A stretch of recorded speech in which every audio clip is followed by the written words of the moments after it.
So once again guys, no, good noon kay mga good afternoon na day kay mga alauna na karon, no. Naabot na jud ta diri sa ilang katong sa baol na akong gingon, no, sa may kini ilang dragon fruit plantation Lantawa guys, no. Akong ipakita ninyo ang kining kuan ilang dragon fruit Lantawa guys, no. Giyatagan ko ni Kuya o Lantawa, no, Lantawa guys, tsada. Tapos akong ipakita ninyo ilang plantation, no. Gipatong kini siya sa kuan sa may mga dagko kay nga bato Lantawa guys, no. Gipatong siya nila sa dagko kay nga bato dayon bantang kay siya darig init. Ang kuan mango dragon fruit kuan ni siya cactus ni siya nga family, so ganahan kay ni siya init, so mo lamb kuno Kalantawa niya daghan kay siya og kanang mga dahon, no.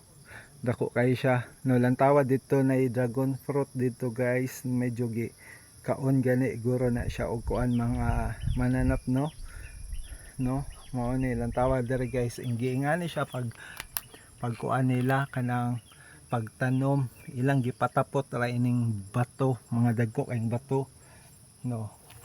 Tara guys, then abot pa ni siya dito sa babaw Lantawa guys, no. Daghan kay mga bato, daghan kay sila og kuan dragon fruit na kung makita nato, no, ang dragon fruit, no, nice kay siya na siya sa lawas, no. Usa na siya sa mga kanang fruit nga daghan kay siya health benefits pod sa atong lawas, no. Nagani uban ini, no, gihimo siyang capsule.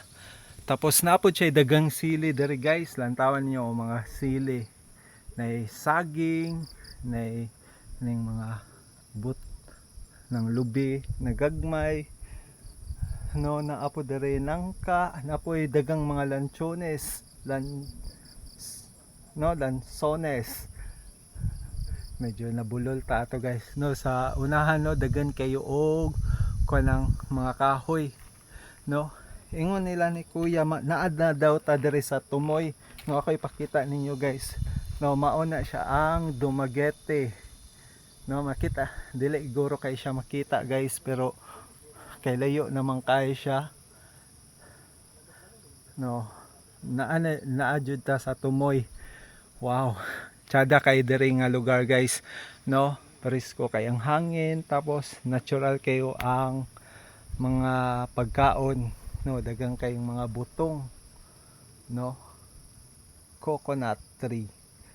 Wow, amazing kayo guys. Lantawan ninyo ang nature, ang creation ni God. Awesome kayo. So maura to guys, hopefully, no, na-enjoy mo sa akong videos. Please continue to like and share my videos. God bless.